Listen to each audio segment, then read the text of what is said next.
xabsiga weyn ee Kongsvinger ee dalka Norway ayaa lagu soo waramayaa in mid ka mid ah maxaabiistii ku jirta laga dhaxelay isaga oo meyd ah qolkii uu kaga xirnaa xabsigaasi.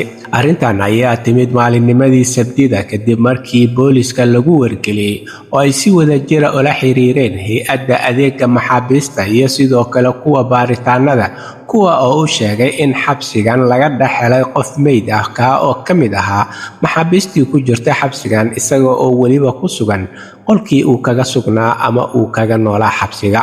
Qareenka booliska Elizabeth Bilfi ayaa ku waramayso in ay meydkan ka heleen xabsiga Kongsvinger halkaasoo la sheegay in maxbuuskan uu ku xirnaa kuna sugnaa markii meydkiisa laga helayo qolka uu kaga xirnaa xabsigaas.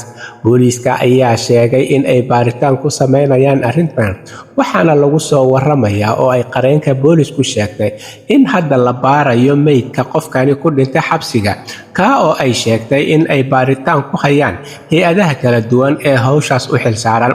Waxa ayna arrintaa ku dartay in aysan hadda jirin tuhun ku saabsan in qofkani ku geeriyooday qolkiisa xabsiga uu u geeriyooday waxyeeleyn loo geystay.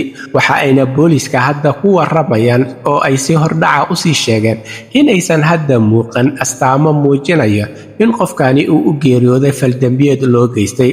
Ha yeeshee arrintan ayay sheegeen in ay baaritaan xoogan ka wadaan. Waxa ayna sheegeen in ay baarayaan meydka iyo sidoo kale waxa sababay dhimashadan degdega ah iyo weliba in uu qolkiisa isaga oo keli ah ku geeriyoodo oo uu xabsigaasi kala sugnaa noloshiisana sida ay ku dhamaatay. Halka warka kuwooda ugu doorkaroon uu idinkaga imaanayo waa Somali Voice in Norway ama codka Soomaaliyeed ee Norway waxaana idinla socodsiinayay aniga oo Cabdullaahi Shiine.